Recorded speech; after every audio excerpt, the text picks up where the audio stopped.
Hello everyone, இது தமிழில் நான் உங்கள் ஜெய்சன் சாமியல். ஸோ இப்போ நம்ம பார்க்க போகிறது, நம்ம வரிசையாக இந்த பாராளுமன்ற தேர்தலுக்கான ஒவ்வொரு மாநிலத்துக்குமான கருத்து கணிப்பை நாம் தொடர்ந்து வெளியிட்டுக் கொண்டிருக்கிறோம். இதுவரை 3 மாநிலங்களின் கருத்து கணிப்பை பார்த்திருக்கிறோம். இன்றைக்கு 4வது மாநிலமாக குஜராத் மாநிலத்தின் கருத்து கணிப்பை விலாவாரியாக பார்க்கலாம். இந்த குஜராத் மாநிலத்தை பார்த்தீங்கன்னா டோட்டலி 26 லோக்சபா சீட்ஸ் இருக்குது. இங்கே 26 தொகுதிகள் இருக்கின்றன. இங்கே மேஜர் பொலிட்டிக்கல் பார்ட்டிஸ் யாருன்னு பார்த்தீங்கன்னா Indian national Congress and BJP. இந்த 2 கட்சிகளும் தான் பிரதானமாக இந்த தேர்தலை எதிர்கொள்ள இருக்கின்றது. இந்த தேர்தலுக்கு இன்னும் ஒரு கட்சியாக ஆம் ஆத்மி கட்சியானது இங்கே போட்டியிட இருக்கிறார்கள். ஸோ ஆம் ஆத்மி கட்சியானது காங்கிரஸ் கட்சியோடு கூட்டணி அமைத்து இந்த தேர்தலை அங்கே எதிர்கொள்கிறது. இப்போ கரண்டா பிஜேபி ஆனது கடந்த 2019 ஆண்டு நடந்ததான பாராளுமன்ற தேர்தலில் மொத்தம் 26 சீட்ஸ்ல 26 தொகுதிகள் பிஜேபி ஆனது வென்றிருக்கிறது. அதாவது 100% சீட்ஸை வந்து பிஜேபி ஜெயித்திருக்கிறது. மொத்தம் 62 வாக்கு சதவீதத்தை பெற்றிருக்கிறது. காங்கிரஸ் கட்சியானது எந்த தொகுதியையும் வெல்லவில்லை, ஜெயிக்கவில்லை.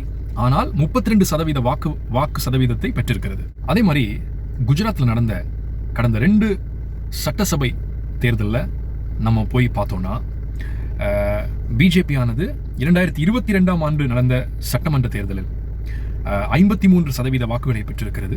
காங்கிரஸ் கட்சியானது 27% வாக்குகளை பெற்றிருக்கிறார்கள். ஆம் ஆத்மி கட்சியானது 13% வாக்குகளை பெற்றிருக்கிறார்கள். மற்ற கட்சிகள் 7% வாக்குகளை பெற்றிருக்கிறார்கள். மறுபடியும் பின்னோக்கி போய் ஒரு 5 வருஷத்துக்கு முன்னாடி நடந்த 2017 ஆண்டு நடந்த சட்டசபை தேர்தலில் பிஜேபி கட்சியானது 49% வாக்குகளை பெற்றிருக்கிறது. காங்கிரஸ் கட்சியானது 41% வாக்குகளை பெற்றிருக்கிறது. ஆம் ஆத்மி கட்சியானது அந்த தேர்தலில் போட்டியிடவில்லை. மற்ற கட்சிகள் 10% வாக்குகளை பெற்றிருக்கிறது. ஸோ குஜராத் பார்த்தீங்கன்னா நேச்சுரலாகவே பிஜேபியோட ஒரு மோஸ்ட் ஃபேவரபிள் ஸ்டேட் அப்படின்னு சொல்லலாம். இங்கே தான் பாரதிய ஜனதா கட்சியின் இன்றைய பிரதமர் திரு மோடி அவர்கள் 3 டேர்ம்ஸ் முதலமைச்சராக குஜராத்தின் இந்த மாநிலத்தின் முதலமைச்சராக இருந்தார். முதலமைச்சராக இருக்கும் பொழுதுதான் 2014 ஆண்டு நடந்த பாராளுமன்ற தேர்தலில் அவர் பிரதம மந்திரியாக தேர்ந்தெடுக்கப்பட்டார். ஸோ குஜராத்தில் திரு பிரதமர் மோடி அவர்களுக்கு இந்த மாநிலத்தின் முதலமைச்சராக இருந்த காரணத்தினால் அவருக்கு மோஸ்ட் ஃபேவரபிளான ஒரு ஸ்டேட்டாக அன்று முதல் இன்று வரை குஜராத் மாநிலம் இருக்கிறது. ஆனால் நீங்கள் பாஸ்ட் ஹிஸ்டரி எடுத்து பார்த்தீங்கன்னா குஜராத்தில் கூட காங்கிரஸ் கட்சியானது ஓரளவுக்கு வாக்கு வங்கியை வைத்திருக்கிறார்கள். காங்கிரஸ் கட்சி வந்து ஒரு பேர் இயக்கமுங்க.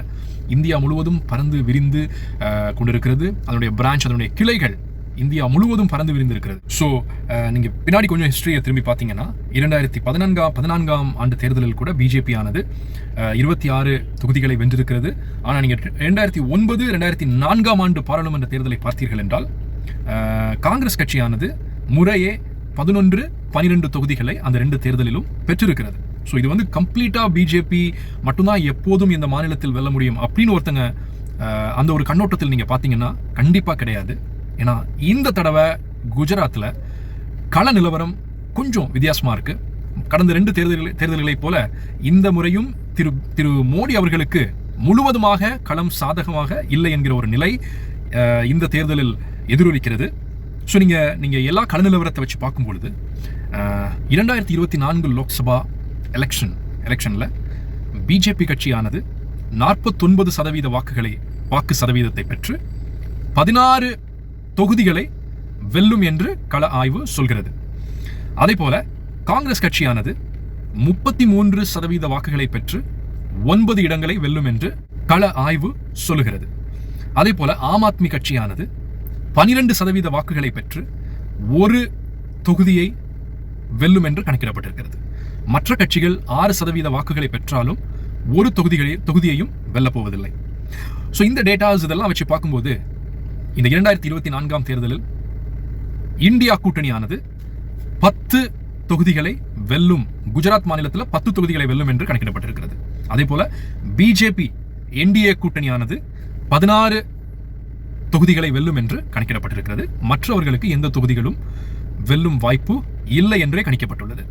ஸோ குஜராத் மாநிலத்தை பொறுத்தவரையில் என்னதான் திரு மோடி அவர்களுக்கு ஃபேவரபிளான ஒரு ஸ்டேட்டாக இருந்தாலும் இந்த தேர்தலில் காங்கிரஸ் கட்சியானது ஒரு 10 தொகுதிகளை வெல்லும் வாய்ப்பு அதிகமாக காணப்படுகிறது களத்தில். ஸோ 2004ஆம் ஆண்டு 2009ஆம் ஆண்டு பாராளுமன்ற தேர்தலில் எத்தகைய வெற்றியை காங்கிரஸ் கட்சிக்கு மக்கள் அளித்தார்களோ அதே வெற்றியை இந்த தேர்தலில் மக்கள் காங்கிரஸ் கட்சிக்கு கொடுப்பதற்கு காத்திருக்கிறார்கள். என்னதான் பிரதமர் மோடி அவர்கள் இந்த மாநிலத்தின் முதலமைச்சராக நிறைய டைம் இருந்தாலும் இந்த முறை மக்களுடைய மனதில் ஒரு மாற்றத்தை அவர்கள் சிந்திக்கிறார்கள். ஒரு மாற்றம் வேண்டும் என்று அவர்கள் நினைக்கிறார்கள்.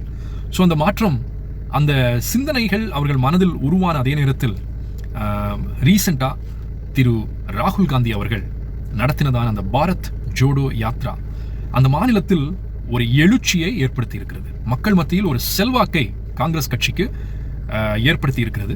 ஸோ இந்த பாரத் ஜோடோ யாத்ரா, நியாய் யாத்ரா, அதிலே முன்வைக்கப்பட்ட மக்களுக்கு ஆதரவான பல ஸ்கீம்ஸ், மக்களுக்கு ஆதரவான பல கோரிக்கைகள், இதெல்லாம் மக்கள் மனதில் இடம்பெற செய்திருக்கிறது. மக்களுடைய மனதில் மாற்றத்திற்கான சிந்தனைகள் அதிகமாக தென்படுவதால் இந்த முறை காங்கிரஸ் கட்சிக்கு 2004, 2009ஆம் ஆண்டு மக்கள் என்ன தீர்ப்பளித்தார்களோ அதே தீர்ப்பை, அதாவது ஒரு 10 தொகுதிகளை காங்கிரஸ் கட்சிக்கு மக்கள் அவர்களுக்காக வாக்களிப்பார்கள் என்று நாம் நிச்சயமாக நம்பலாம். ஏனென்றால் 2024ஆம் ஆண்டு நடக்கப் போகிறதான பாராளுமன்ற தேர்தல் ஒரு மாற்றத்திற்கான தேர்தல், மக்களுடைய புதிய சிந்தனைகளுக்கான தேர்தல் என்றே நாம் சொல்லலாம். அது குஜராத்திலும் அந்த மாற்றம் நடக்கும் என்றே நம்முடைய கள நிலவரமும் ஆய்வும் சொல்கிறது. தேர்தல் தேதியெல்லாம் அறிவிக்கப்பட்டாச்சுங்க. ஏப்ரல் 19ஆம் தேதி ஃபர்ஸ்ட் ஃபேஸ் ஆஃப் எலெக்ஷன் நடக்க போகுது. ஸோ இனி நம்ம ஸ்பீடாக, ரொம்ப ஃபாஸ்ட்டாக நம்முடைய கருத்து கணிப்புகள் எல்லாவற்றையும் தொடர்ந்து வெளியிடுவோம்.